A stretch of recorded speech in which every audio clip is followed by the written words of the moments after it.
ফার্স্টে আমাদের কি করতে হবে গ্রেডিয়েন্ট ফাই।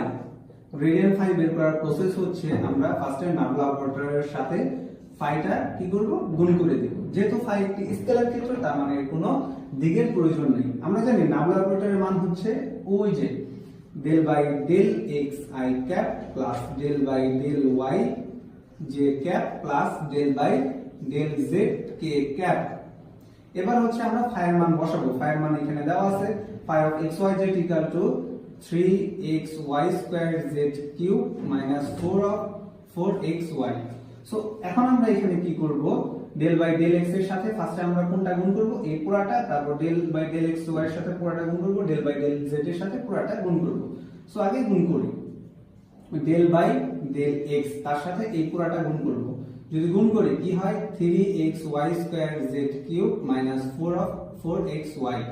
যেহেতু এটা কি ক্ষেত্র স্কেলার ক্ষেত্র থেকে আমরা ভেক্টর ক্ষেত্রে রূপান্তরিত করতেছি, এইজন্য আমরা এই আই ক্যাপটা এই পাশে বসায় দেব।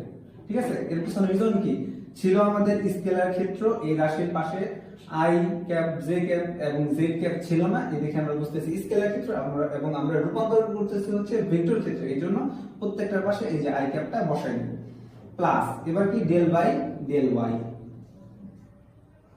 জে এটার সাথে আবার এটা গুণ করব 3xy square z cube minus 4xy পাশে হচ্ছে j cap plus del by del z আমরা পুরোটা গুণ করব 3xy square z cube minus 4xy কি k ক্যাপ। এই যে k ক্যাপটা বসাই দিলাম।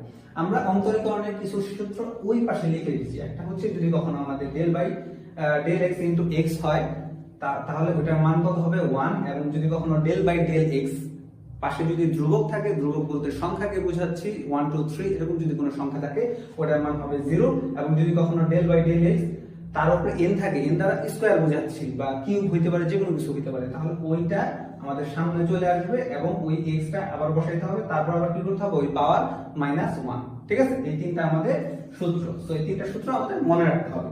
সো আমরা যদি এখন করতে চাই তাহলে আমরা কি করব, এটার জন্য আমাদের প্রসেস কি ব্যবকলন করার প্রসেস।